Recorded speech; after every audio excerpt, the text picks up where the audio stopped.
Good morning बच्चों। मैं लोकेश साहू, प्रयास कोचिंग सेंटर, भानु प्रतापपुर, कांकेर, छत्तीसगढ़। बच्चों, आप लोगों का आज जो एग्जाम हुआ था एनएमएमएसई एग्जाम जो हुआ था आपका 2024 का पेपर 2 है। आज जो है 14/9/2024 को जो एग्जाम हुआ है उसका मॉडल जो सेट लिया गया था डिस्ट्रिक्ट वाइज, है ना। डिस्ट्रिक्ट लेवल में जो एग्जाम हुआ था वो सेकंड पेपर सेट का मॉडल पेपर है, जिसका पूर्णांक 90 अंक का है और समय जो है 20 मिनट दिया गया था। ये सारे थे क्वेश्चन में।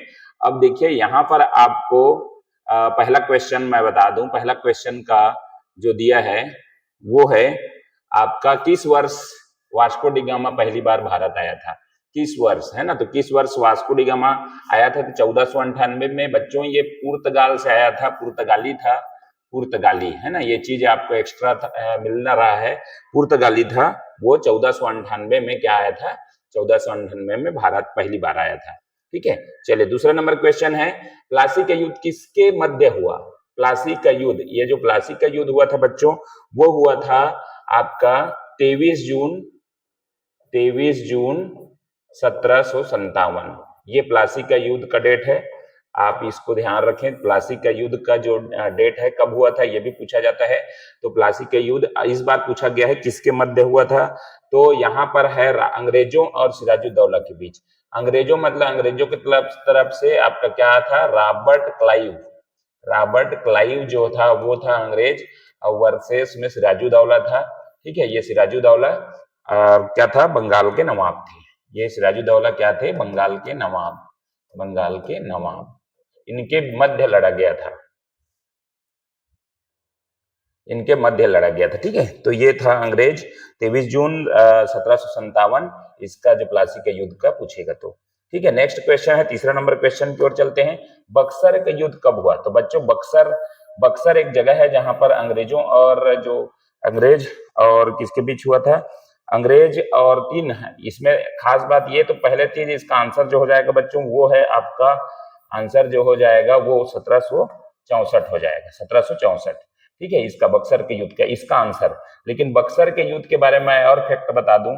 बक्सर के युद्ध में आपका जो युद्ध हुआ था उसमें तो आपका ये तो थे ही, है ना, अंग्रेज तो थे ही। अंग्रेज के साथ में किन कौन लोग किए थे? अंग्रेज की तरफ से भी आपका क्या था? अंग्रेज थे जिस एक तरफ, और एक तरफ तीन शासक एक साथ इनमें शामिल थे। तीन शासक वो कौन कौन से थे? तो वो थे आपका शाह आलम द्वितीय, शाह आलम सेकंड, ये मुगल थे, मुगल। और उसके बाद है आपका दूसरा में सुजाऊ दौला। और तीसरा, ये सुजाऊ दौला थे अवध के नवाब। और तीसरा थे नवाब मीर कासिम, ये जो थे बंगाल तरफ से थे, बंगाल। ये तीनों के समाहित मतलब एक साथ युद्ध, इसमें एक साथ थे और अंग्रेज एक साथ।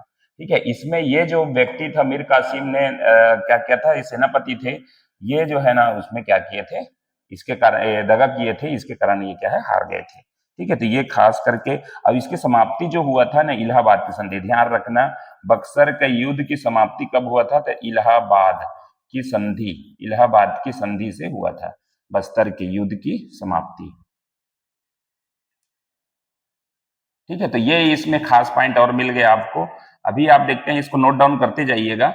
हम तीसरे तक पहुंचे हैं। चौथा नंबर क्वेश्चन है आपका, चौथा नंबर क्वेश्चन। ठीक है, ये खास आपके साथ क्वेश्चन के साथ मैं कुछ और देने का प्रयास कर रहा हूं, आप इसमें थोड़ा सा नोट डाउन करते जाइए। ठीक है, पांचवा नंबर क्वेश्चन है। पांचवा नंबर क्वेश्चन के बारे में मैं इसको रोक के लिख सकते हैं आप। ठीक है, जल्दबाजी में अगर मैं मिटा दूं भी तो भी आप रोक के लिख सकते हैं। ठीक है, फोर्ट विलियम कॉलेज कहाँ स्थापित है? इसका सही आंसर है कलकत्ता। फोर्ट विलियम कॉलेज कहाँ स्थापित है? तो इसका सही आंसर जो है वो है आपका, अच्छा, चौथा नंबर अभी नहीं हुआ है। टीपू सुल्तान कहाँ के शासक थे? तो मैसूर के शासक थे। 1799 में इसकी हत्या की गई थी। 1799 टीपू सुल्तान मैसूर के शासक थे। और ये टीपू सुल्तान के बारे में क्या बोला जाता है? शेर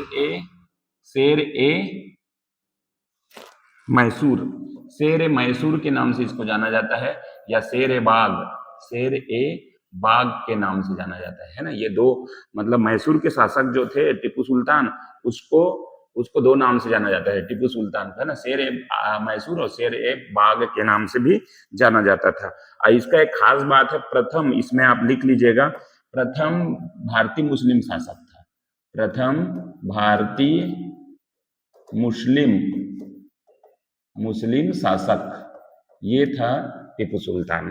ठीक है, प्रथम भारतीय मुस्लिम शासक के नाम से इसको जाना जाता था, टीपू सुल्तान को। ठीक है, तो ये खास बात इसमें मिल गई। और फोर्ट विलियम कॉलेज कहाँ स्थित है, तो कलकत्ता इसका राइट आंसर होगा, कलकत्ता में स्थित है।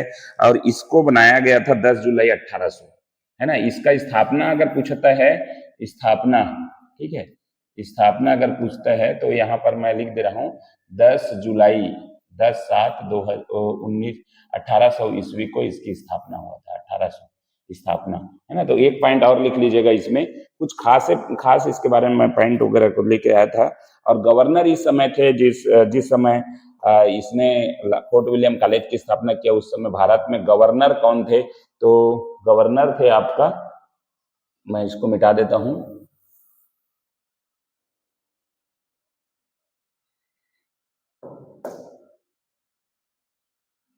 ठीक है, गवर्नर है, गवर्नर जो थे वो आपका लॉर्ड वेलेजली, आप इसको लिख लीजिए। गवर्नर जो थे किसका, फोर्ट विलियम कॉलेज जिस समय बना उस समय भारत में गवर्नर कौन थे, तो वो थे आपका वेलेजली, लॉर्ड वेलेजली, लॉर्ड वेले वेलेजली, लॉर्ड वेलेजली, है ना। तो ये गवर्नर थे। ठीक है, अब चलिए नेक्स्ट क्वेश्चन है प्रश्न क्रमांक, इसका तो आंसर मिल गया। प्रश्न क्रमांक 6 आप देखते हैं, छठवां को हम देख रहे हैं। तो छत्तीसगढ़ में पत्रकारिता का जनक किसे कहा जाता है, तो माधवराव सफरे, माधवराव सफरे को छत्तीसगढ़ का, ये बिलासपुर में निवास हो गए, लेकिन इसका वास्तविक जो दमोह था, दमोह एमपी, इसका जन्म जो है दमोह एमपी में था, लेकिन बाद में ये बिलासपुर में निवासरत हो गए। और छत्तीसगढ़ में पत्रकारिता, मतलब ये साहित्यकार और पत्रकार था, तो पत्रकारिता को लाने का श्रेय इसे जाना जाता है ना, पत्रकारिता के जनक के नाम से इसको जाना जाता है, माधवराव सफरे। नेक्स्ट है 7 नंबर, छत्तीसगढ़ में साल वृक्षों कटाई के विरुद्ध कौन सा जनजातीय विद्रोह हुआ था, तो छत्तीसगढ़ में साल लकड़ी की कटाई, साल वृक्षों कटाई के लिए जो विद्रोह हुआ था उसका नाम था कोई विद्रोह।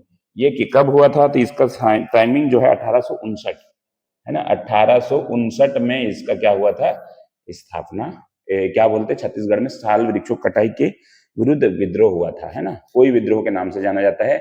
इसका ही नारा था शायद कि एक सिर, इसका नारा जो था, नारा, है ना, इसका नारा था एक पेड़ एक सिर के बराबर, सिर के बराबर इसका नारा था, है ना। तो ये आपका नारा था इसका, साल वृक्षों कटाई में कोई विद्रोह का नारा, है ना, कोई विद्रोह में जो नारा दिया गया था वो। ठीक है, इलाहाबाद की संधि किस युद्ध का परिणाम था, तो यहाँ पर आपका आंसर है इलाहाबाद की संधि किस युद्ध का परिणाम था। तो मैं पहले क्वेश्चन जो आया था बक्सर की युद्ध, क्वेश्चन नंबर 3, उसमें मैंने आपको बताया था, ठीक है, तो इलाहाबाद संधि जो था ना, वो आपका किस युद्ध का परिणाम था, तो आपका बक्सर का युद्ध, है ना, आपका बक्सर के युद्ध के बारे में मैंने थोड़ा सा और बता दिया था, 1764 में हुआ।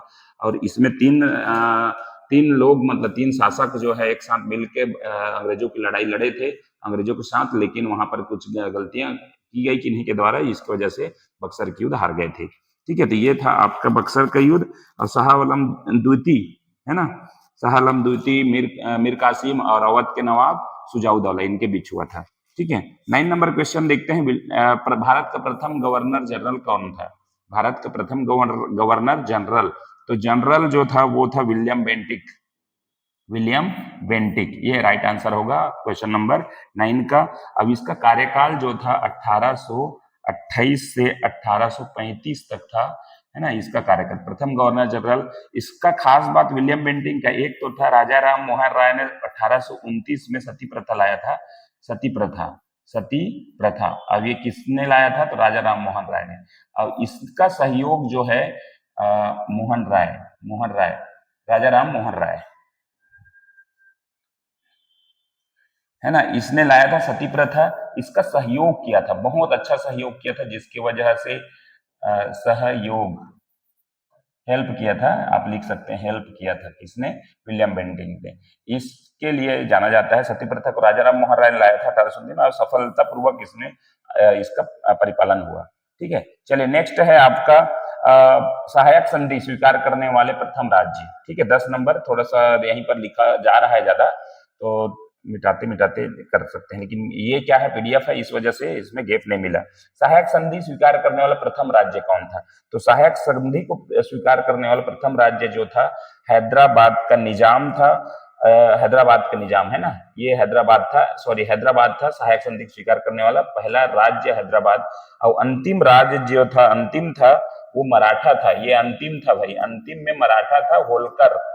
क्या था वो? होलकर के नाम से जाना जाता था, है ना। तो अंतिम में ये था आपका, तो आपका इस हैदराबाद आपका होगा। और इस समय जो लॉर्ड, ये देखो सहायक संधि किसने लाया था? तो सहायक संधि लाने वाला जो था, लाने वाला लॉर्ड वेलेजली थे, लॉर्ड वेलेजली, वेलेजली। ठीक है, ये चीज भी ध्यान रखना, सहायक संधि किसके द्वारा चलाया गया था? तो वेलेजली। ठीक है, 1798 से 1805, 1798 से 1805 तक ये जो गवर्नर जनरल था, 1805 है ना, इसमें इसके बीच में ही ये सहायक संधि लाया गया था। इसका उद्देश्य जो था, सैनिकों के, अंग्रेजों के प्रभु सत्ता स्थापित करना, और दूसरा था सैनिक विरुद्ध सैनिक सहायता प्राप्त करना। अंग्रेज चाहते थे सैनिक सहायता प्राप्त करने के लिए ये सहायक संधि कुछ लाया गया था। निम्न में से कौन सा एक धात्विक खनिज है ना? 11 नंबर क्वेश्चन यहाँ है। ठीक है, आपका 11 नंबर का आंसर जो है इस तरफ है, धात्विक खनिज।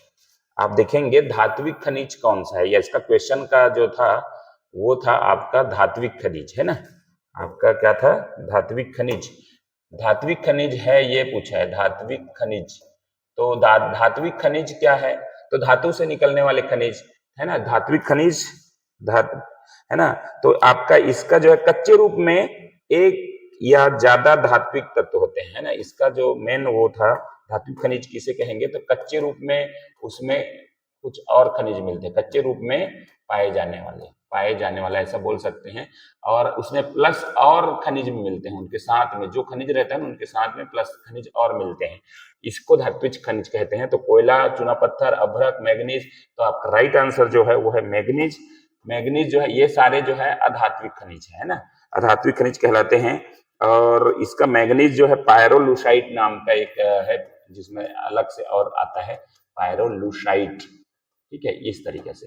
ठीक है, तो ये मैग्नीज आपका आंसर होगा। सुनहरा रेशा के नाम से जाना जाता है, सुनहरा रेशा। देखो रेशा फाइबर जो होता है, रेशा जो है दो प्रकार के होता है, रेशा दो प्रकार से होता है, एक होता है प्राकृतिक और एक होता है कृत्रिम।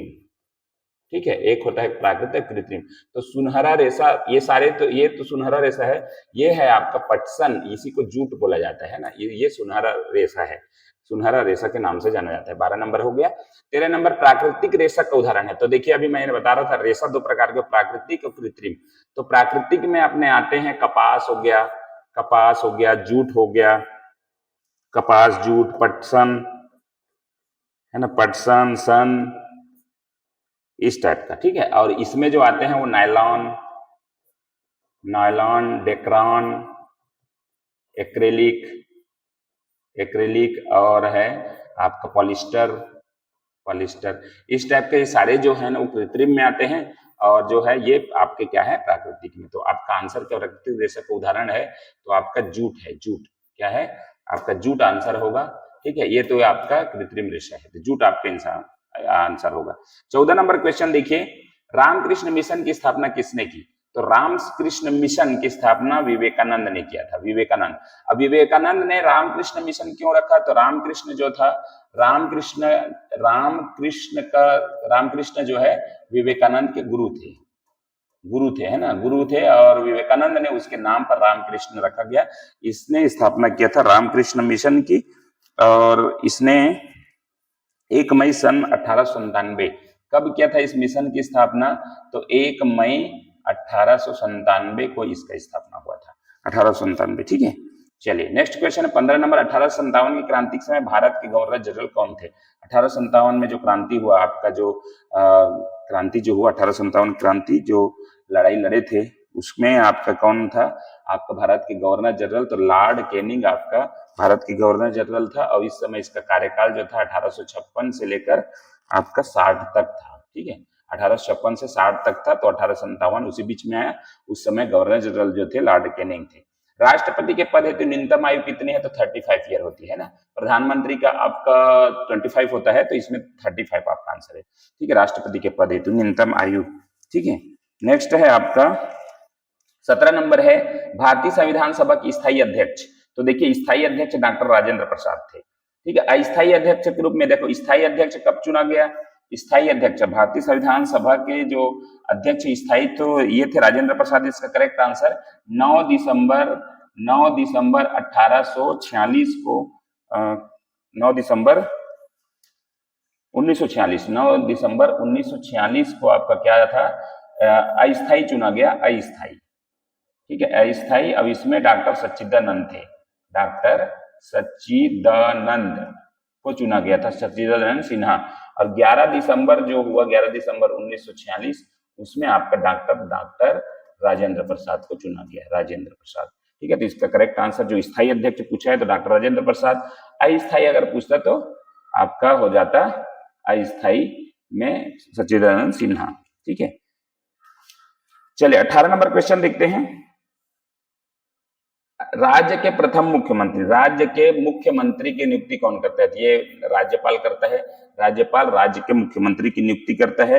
राज्य विधानसभा में बहुमत दल के नेता को राज्यपाल अपना जो है नेता चुनता है, सीएम बनाते। बहुमत दल के नेता, अगर चुनाव हुए विधानसभा में, बहुमत दल के नेता को राज्यपाल नियुक्त करे।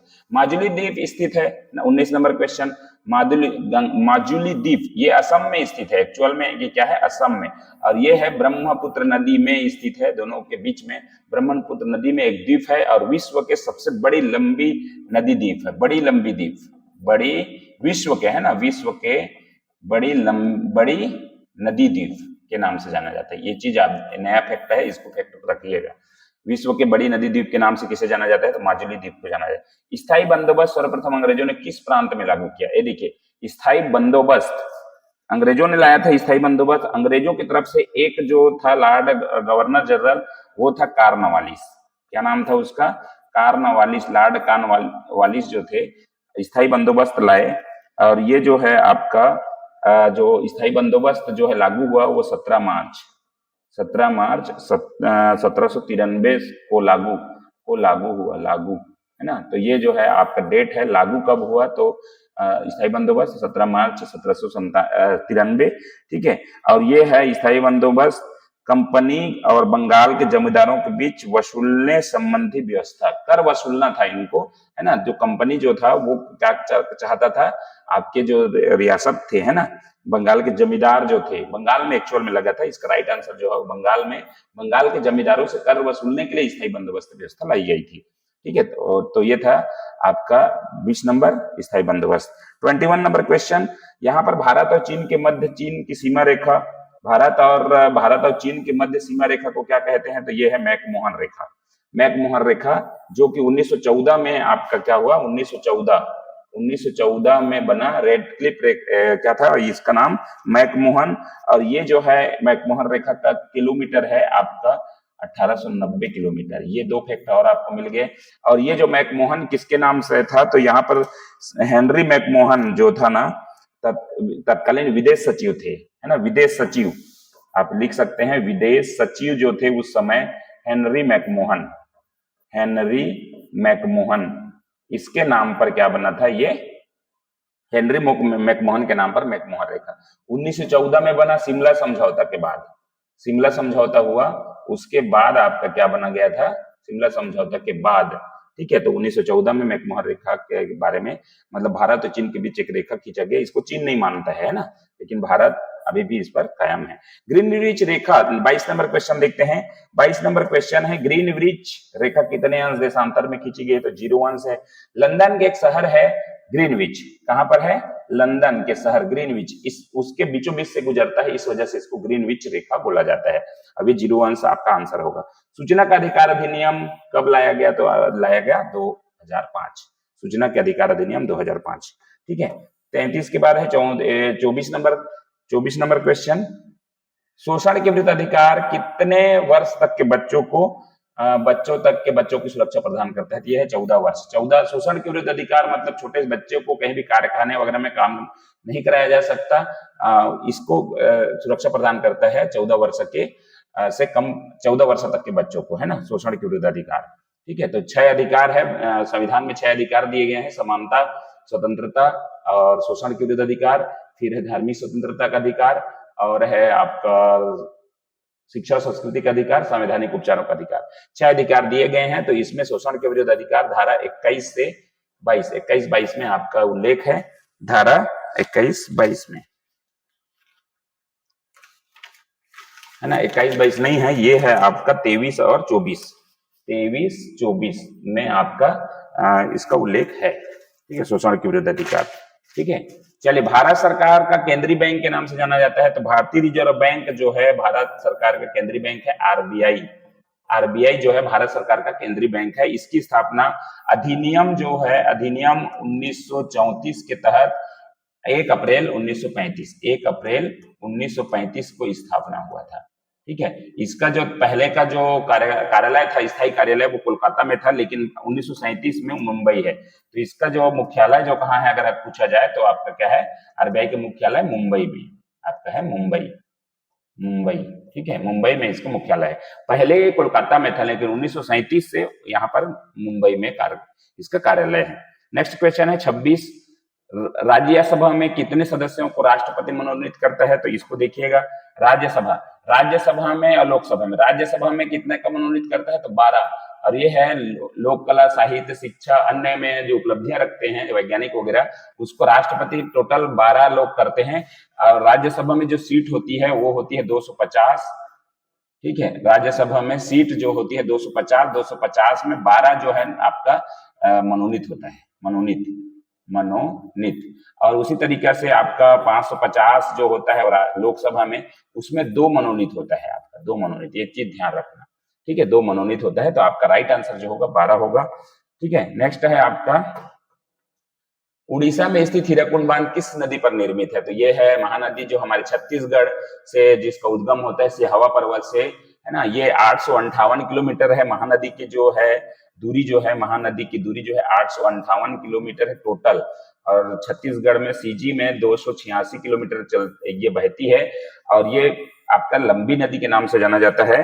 हीराकुंड बांध महानदी पर है। और इसका जो है बनना जो स्टार्ट हुआ है, बने का, है ना, हीराकुंड बांध कब बना? उड़ीसा में बना है ना, उड़ीसा में स्थित है। ये स्टार्ट जो हुआ, स्टार्ट बनने का वो हुआ आपका 15 मार्च 1946, 15 मार्च 1946 को स्टार्ट हुआ। लेकिन ये उद्घाटन जो हुआ वो 1957 में हुआ, 13 जनवरी 1957। पंडित जवाहरलाल नेहरू उस समय क्या थे? जवाहरलाल पीएम थे, है ना, प्रधानमंत्री थे, उसने उद्घाटन किया था। तो चलिए 28 नंबर, संविधान के उद्देश्यों का वर्णन किया गया है। कहां पर किया गया संविधान के उद्देश्यों का वर्णन? संविधान में क्या रखा जाएगा, क्या चीज है, किसमें वो उसका बातचीत होगी, क्या चीजें रखेंगे, उसमें किसका रखा गया है? 28 नंबर क्वेश्चन है, वो है आपका प्रस्तावना में। आपका राइट आंसर जो होगा वो प्रस्तावना में लिखा गया है। ठीक है, कि संविधान का परिचय के नाम से इसको जाना जाता है। संविधान के परिचय के नाम से इसको जाना जाता है, परिचय कहलाता है। कौन? प्रस्तावना, संविधान के परिचय के नाम से जाना जाता है ना। ये आपका पॉइंट है, प्रस्तावना में ही इसका उद्देश्य का वर्णन किया गया है। ठीक है, और ये जो प्रस्तावना जो लाया गया है ना, हमारे जो भारतीय संविधान ने इसको कहां से अपनाया है? तो ये है ऑस्ट्रेलिया में जो चलता है, ऑस्ट्रेलिया के संविधान से उठाया गया है इसको। ठीक है, प्रस्तावना। ठीक है, 29 नंबर क्वेश्चन। ठीक है, हो गया होगा तो मैं इसको क्लियर कर दूं, आप स्क्रीनशॉट लेके आप कर सकते हैं ना। चलिए 28 नंबर के बाद है आपका 29 नंबर क्वेश्चन। हमारे देश में सर्वोच्च कानून बनाने वाले संस्था कौन है? तो देखिए आपका संसद इसका राइट आंसर होगा। 29 नंबर, सर्वोच्च कानून जो बनाता है ना, जो पालन करता है, वो क्या है? उच्चतम न्यायालय, सुप्रीम कोर्ट है। लेकिन यहाँ पर जो क्या बोला है? कानून बनाने वाली संस्था। तो देखो ये जो संसद है ना, वो 3 चीजों से मिलकर बनता है। संसद 3 चीजों से मिलकर बनता है। आपका पहला है प्रेसिडेंट, राष्ट्रपति, उसके बाद है उच्च सदन मतलब क्या होता है? राज्यसभा, और है निम्न सदन, निम्न के नाम से जाना जाता है, वो लोकसभा है। तो इसमें जो है आपका जो भी प्रस्ताव पारित होंगे ये साइन करने के लिए राष्ट्रपति के पास जाएगा। प्रस्ताव दोनों अलग अलग सेशन में बुला के कर सकते हैं, उसके बाद कंबाइन जो होगा, कंबाइन सेशन भी होगा आपका संसद का, उसके बाद है राष्ट्रपति के पास जाएगा। राष्ट्रपति की साइन होते ही वो कानून बन जाएगा। अब कानून जो है, कानून बनाने का जो शक्ति है वो संसद के पास है, और लेकिन इसको परिपालन करना है तो सर्वोच्च न्यायालय परिपालन करेगा। ठीक है, चलिए नेक्स्ट है आपका 30 नंबर क्वेश्चन। भारत में सर्वोच्च न्यायालय कहाँ स्थित है? तो आपका भारत में सर्वोच्च न्यायालय जो स्थित है वो है आपका नई दिल्ली। ठीक है, आपका राइट आंसर जो होगा दिल्ली। लोकसभा की अध्यक्षता कौन करता है? तो इसका अध्यक्षता अगला पेज में इसका जाएगा। अध्यक्षता कौन करता है? तो ये है आपका अध्यक्षता में आपका ये नाम है, प्रधानमंत्री करता है, राष्ट्रपति, स्पीकर कौन करता है? तो इसका अध्यक्षता जो है स्पीकर, इसी को बोलते हैं लोकसभा अध्यक्ष के नाम से इसको जाना जाता है ना, स्पीकर बोलते हैं लोकसभा अध्यक्ष। मतलब लोकसभा में सभी दल के नेता रहते हैं, वहां पर सभी नेता है ना, तो जो भी है दल के बहुमत दल से जो बनता है लोकसभा के लिए चुनाव होता है, तो ये वही से सदस्यों द्वारा चुना जाता है। ठीक है, इनमें से कौन सा देश कॉफी का अग्रणी उत्पादक है? तो कॉफी का अग्रणी उत्पादक जो है वो ब्राजील है, और ब्राजील जो है 40%, ठीक है, ब्राजील जो है वो है 40%, विश्व के 40% कॉफी उत्पादन करता है। 40% विश्व के जितना भी कॉफी होते हैं ना, विश्व के 40% अकेला जो देश है जो उत्पादन करता है ना, उत्पादन। ठीक है, और ये जो है आपका कॉफी का अग्रणी उत्पादक देश कहलाता है। और ये जो कॉफी को नाम से अरेबिका बीन्स के नाम से ये उत्पादन करता है, अरेबिका बीन्स है ना, अरेबिका बीन्स के नाम से उत्पादन करता है। नेक्स्ट क्वेश्चन है 33, एफआईआर कौन दर्ज करता है? तो एफआईआर क्या चीज होता है? तो एफआईआर जो है जुर्म होने के बाद कोई किसी को प्रताड़ना होगा, किसी ने मतलब क्या हो गया, कोई घटना हो गया, घटना मतलब उसको क्या करना है, किसी को शिकायत दर्ज कराना है, तो वो जो कराने वाला है वो आम आदमी जो प्रताड़ित होगा, जिसने किया है ना, जिसने जिसको कुछ हुआ है या कोई प्रॉब्लम है, वो जाके पुलिस थाने में एक रिपोर्ट दर्ज कराती है ना, पुलिस थाने में, और पुलिस जो है इसका रिपोर्ट दर्ज करता है। तो इसका तो आंसर पुलिस आपका मिल गया है ना, रिपोर्ट दर्ज करता है। कोई भी रिपोर्ट दर्ज कराने जाते हैं हम लोग थाने में पुलिस रहता है, जो भी है वो रिपोर्ट दर्ज करता है। तो एफआईआर का यहाँ फुल फॉर्म, तो first information report, first information report, इसका जो फुल फॉर्म है वो भी आपका पूछ सकता है, फर्स्ट इंफॉर्मेशन रिपोर्ट, मतलब पहली सूचना दर्ज कराना। ठीक है, नेक्स्ट है 34 नंबर, असहयोग आंदोलन की शुरुआत कब हुई? तो ये है आपका 1 अगस्त 1920। महात्मा गांधी ने अनौपचारिक रूप से 1 अगस्त 2000 को, अनौपचारिक है ना, औपचारिक रूप से तो आपका बैठक हुआ, प्रस्ताव हुआ, कलकत्ता अधिवेशन में पारित हुआ। उसके बाद 4 सितंबर 2001 को ये जो है ये आपका औपचारिक रूप से आपका क्या हो गया, 4 जनवरी, ठीक है, औपचारिक 4 सितंबर 1920, 4 सितंबर 1920 को आपका औपचारिक रूप से महात्मा गांधी ने इसको शुरुआत किया था, लेकिन अनौपचारिक रूप से शुरुआत जो है 1 अगस्त 1920 हो गई थी। मुस्लिम लीग की स्थापना कब हुआ? तो 1906, इसका राइट आंसर होगा। मुस्लिम लीग 30 सितंबर 1906, एक्चुअल में इसका डेट अगर पूछा जाए तो 30 सितंबर 1906 होगा, 30 सितंबर 1906। ठीक है, अब मुस्लिम लीग की स्थापना में इसका जो था, क्या था, वैकल्पिक, भारतीय राष्ट्रीय कांग्रेस का द्वारा वैकल्पिक राजनीतिक समूह था। ये भारतीय राष्ट्रीय कांग्रेस का वैकल्पिक क्या था, समूह था। और इसका नेता जो चुना गया था 1916 में नेता चुना गया था, वो मोहम्मद अली जिन्ना थे। आप लिख सकते हैं, नेता जो है मोहम्मद अली जिन्ना। ठीक है, ये इसके नेता थे, किसके? मुस्लिम लीग के। 1916 में ये नेता बने या अध्यक्ष बने। ठीक है, चलिए, तो ये था आपका कितने हैं, मुस्लिम लीग। अब एक क्वेश्चन और बचा है, तो इसको भी हम लोग कर लेते हैं, उसके बाद है आपका साइंस के लिए अलग से चैप्टर हम लोग लाएंगे, साइंस के लिए। ठीक है, तो ये आपका क्वेश्चन जो है लास्ट क्वेश्चन के रूप में मैं इसको ले रहा हूं। 36 नंबर क्वेश्चन, विश्व के सबसे बड़े खारे पानी की झील जो है वो क्या है? तो कैस्पियन सागर इसका राइट आंसर हो, कैस्पियन सागर। अब जो है 37 से आपका साइंस स्टार्ट हो जाता है, तो यहाँ से आपका एक पार्ट यहाँ से बन गया, 37 से लेकर 71 तक आपका दूसरा पार्ट बनेगा। तो ठीक है बच्चों, आपको कुछ एक्स्ट्रा इन्फॉर्मेशन भी दिया गया है, आप उसको भी नोट डाउन करिए। क्वेश्चन का पूरा वीडियो सॉल्यूशन था।